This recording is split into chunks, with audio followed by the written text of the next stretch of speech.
Hi guys, it's me again, Debbie. Welcome back to my channel. Before anything else, please don't forget to subscribe to my channel and hit the like button if you like this video, okay? So a few days ago, I asked my friends on Instagram and Facebook to drop some questions, random questions about motherhood that they would love for me to answer. I am very thankful for friends who are very supportive of my hobby, and I promised to answer all of them in my vlog. So this is what I'm doing now. Alright, so I'm very excited to answer the questions because the questions are actually very interesting. Some are practical, some are serious questions, and yeah, so let's start. Alright, so first question. Any plans of having more babies? Okay, alright, so do I still want to have more babies? Okay, so well, where I'm at right now, I feel like my girls are enough already. Yeah, you would never know in the future if God will bless us with more children, but for now, we're being responsible and 2 is more than enough for us. Yes. Next question. Miss Deb. Miss Gyud, no? Miss Deb. Unsaon jud pagtulog og taas? If na kay toddler, I mean, bisag 5 hours a day. Please notice. Okay, so to answer that question, honestly, my girls really don't take long naps every day. I mean, they take naps, but it's not really that long. Like, you're asking bisan 5 hours a day. Yep, I think they can sleep 5 hours a day, but that's broken 5 hours a day. By that I mean in the morning and in the afternoon. My girls usually sleep at 10 a.m. in the morning because they wake up at 7. At 10 a.m. they feel a little sleepy, so I put them to sleep, and then they wake up at around 11 or 12. So that's like a good 1 to 2 hours. And then in the afternoon they sleep again at 2 p.m. or 3 p.m. and then they wake up at 4 to 5 p.m. So that's, I guess, a good 2 hours. So I guess it's just a total of 4 hours a day. For me, it doesn't really matter if it's a short nap or it's a long nap as long as they are well rested.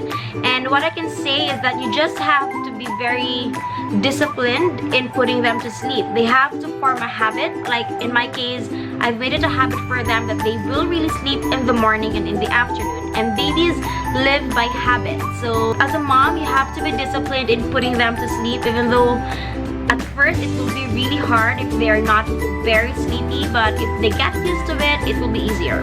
Yes. So yeah, I guess what really matters is not the number of hours that they sleep or that they take a nap, but if they are well rested every day. Alright, next question. Do the twins get upset when they get separated from each other? I'm just really curious. Okay, I would say yes. I think they get upset when they are separated because I've tried one time where I brought Zia to the hospital to have her eyes checked, and then she was really quiet the whole time. Like, Zia is this super energetic ball of a baby, but at that time she was super quiet. She was just sitting still in the car, and then she was just quiet. And I think that's her way of expressing that he missed her sister, because when they met again at home, they were both very happy, and they just, I think they just love being with each other because they are used to having each other and they are used to seeing each other every day. Next question. Sa imong twins, fair lang ba jud ang love? Okay, so this is a very interesting question because this question was raised twice, and alright, so I will answer that. Yes, my love for my girls are equal and fair. I cannot imagine loving someone more and loving someone less. I think that goes naturally for a mom or for parents, because I mean, having kids, regardless of having twins or multiples, I think it's just naturally there that you will love them fairly. I guess it's a choice if you would want to play favorites. I mean, I'm just saying, I can never imagine myself loving my other kid more than the other kid. That's just cruel for me. Yeah, so thanks for that question, but since you're asking me, yes, I love them fairly and equally. But there are days where I'm more fond of the other one because the other one keeps on crying, that The other one is fussy, but that doesn't mean that I love her less. So, you know, I think it's just fair and equal. So another question. Your thoughts on Proverbs 23:13 about disciplining children with a rod. Okay, so Proverbs 23:13 says, "Do not withhold correction from a child, for if you beat him with a rod, he will not die." Okay, first and foremost, I am a believer of the Bible, and my husband and I, we have decided to raise our kids in a biblical manner. So yes, we are gonna discipline our child with a rod. Well, not necessarily like the old kind of rod, but we are gonna discipline them. We are not gonna tolerate whatever bad character or whatever bad habits that they would have, because growing up we were also disciplined with a rod, but we have decided that we are not going to use our hands ever, because we would want them to feel and know that our hands are for affection. Hands are to express and show how much we care for them. So I will never hit them with my hand. My husband will never hit them with his hands. I really believe that if you will not discipline a child the way he or she should be disciplined, I think that would put the child to a disadvantage, because I really think character is best built when there's pressure. Yeah, so yeah, my husband and I, we agreed that we are gonna discipline them, but never with our hands, because we want that our hands will symbolize affection, love, and care. We're gonna use something that would really associate discipline and authority. Yeah, so for now, we don't have it yet. We don't have a rod yet, or whatever we're gonna use, because they're still young. But yeah, in the future, maybe next year, because I think I have to start disciplining them. That's it. I believe in disciplining a child. Next question. When did you bring the babies outside? I was able to bring them outside when they were 2 months old. Yeah, so I gave birth at February 6th, and then I first brought them to the mall April 7th. That was my sister's birthday. We were having lunch, and yeah, so I brought them out at 2 months. Please, no judgment. I really believe in mother's instinct. So if you feel like it's okay, if you feel like your kids are ready, and if you feel like you need it, you need to go outside, then by all means, go. Just be extra careful on not allowing people to touch your babies, not allowing people to carry them. Just be extra careful with that. But as long as you are okay with it, as long as you are ready to go outside, as long as your kids are healthy and ready to go outside, then by all means, go ahead. There's no such thing as a template or a rule that you should bring your kids after this, after that, after that. I mean, it's really your discretion as a mother, as a parent. Next question. Are twins better than having one baby? Wow. Whew. Okay. Well, by better, if you mean better, like, yeah, I have two to cuddle every night. I have two to play with. Yes, I think.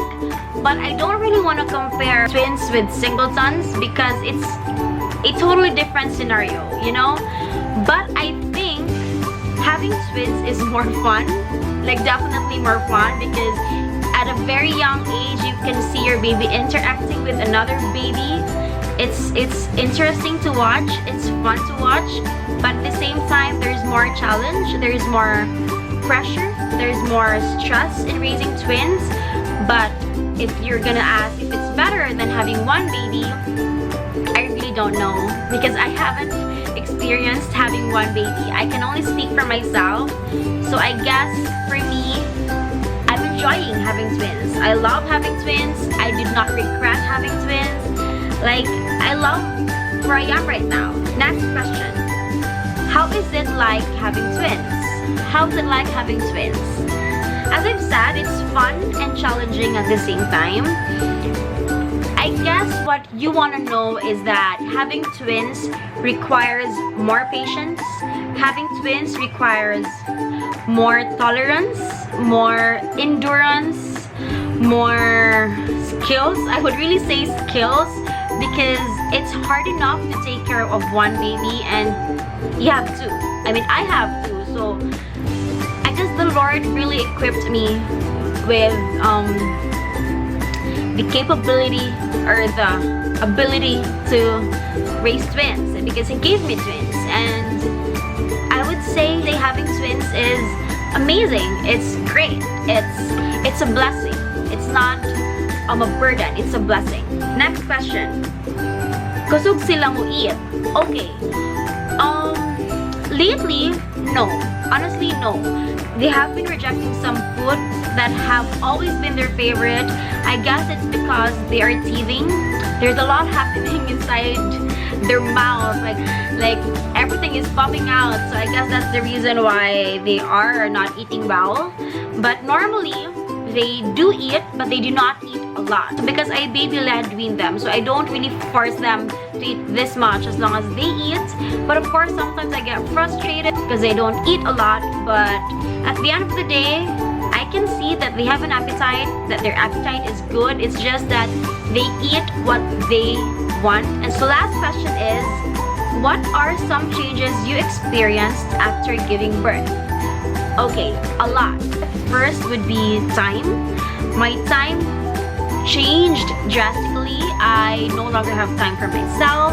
All of my time has to be devoted for my babies. I don't have time to go out. I don't have time for ministry. I don't have time to go out for coffee, to meet some friends.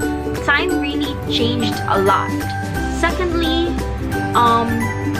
my thoughts and my perspective in life changed. Like, having babies is not like, yeah, I have a baby. I mean, you have to raise it. You have to keep it alive. So I guess, yeah, my perspective in life changed. And thirdly, physically, I changed physically. I know I have gained weight. I know I am not at my size before, and that's okay. I have accepted that. I have embraced that, but that doesn't mean that I stopped being healthy. So I actually have a vlog about that where I discussed about my baby blues experience. So I will put the link down below. So please do watch that, because that is also something that I really wanted to share to moms, especially first-time moms, because I think baby blues syndrome is very, very common with first-time moms. Okay, so that's it. Thank you very much for your questions, guys. I enjoyed it. I hope that somehow you learned something from my answers.